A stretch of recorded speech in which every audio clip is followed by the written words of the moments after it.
9 changements dont l'entraîneur, le départ de joueurs cadres présents lors de la remontée en Ligue 1 dont Omar Daf, Oscar Ewolo ou Romain Poyet. Brest a tout changé à l'intersaison.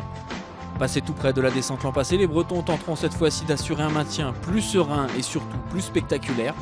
Plus mauvaise attaque du dernier championnat, roi du match nul, 17. Le Stade s'est construit une réputation d'équipe pénible à jouer et à regarder aussi. Réputé pour ses convictions offensives, Landry Chauvin, le nouveau coach, aura également pour mission de changer ce style de jeu.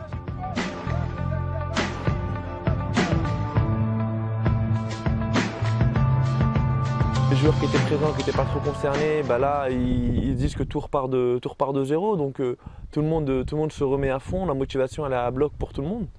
Mais l'inconvénient c'est qu'aussi il faut trouver des automatismes. Et c'est vrai que là au jour d'aujourd'hui on commence à être bien, mais on a eu du mal un peu au début. À un moment donné il arrive à une période où il faut renouveler l'effectif et c'était cette saison. Donc on a fait en sorte d'amener une touche de joueurs d'expérience accompagnés de jeunes joueurs en devenir. J'espère que ce cocktail sera intéressant pour le Stade brestois. Si demain on me dit tu gagnes 1-0, alors on va te critiquer parce que tu demeures toujours une équipe aussi peu attractive offensivement, mais tu continues de ne pas prendre de but. Et puis si demain on gagne 4-3, on va te dire ah ça y est, la solidité défensive brestoise vole en éclats, mais tu auras gagné quand même. Donc au final on est joué sur les résultats. On a la réputation d'être une équipe assez forte sur le plan défensif, on fait beaucoup de matchs nuls, mais on est une équipe qui est pauvre sur le plan offensivement, il faut dire les choses. Si on arrive à garder cet équilibre défensif et à être meilleur offensivement, on pourra être que mieux au classement.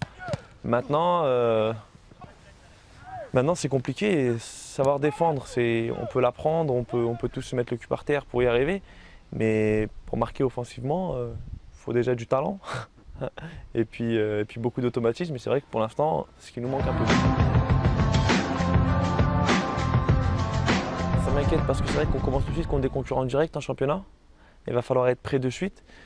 Mais en même temps, je me dis que intrinsèquement, on a fait des recrues et on a des jeunes qui ont pris une année d'expérience, une année de maturité. Et je pense qu'on va avoir un groupe plus étoffé et en qualité aussi plus intéressant cette année. Nous, notre seul objectif, c'est, j'espère, mais comme beaucoup d'équipes, c'est obtenir un maintien serein et j'espère qu'on ne sera pas obligé d'attendre la dernière journée pour se maintenir. Maintenant, je vous dirai dès aujourd'hui que s'il faut attendre la dernière journée pour se maintenir, on le fera bien volontiers évidemment.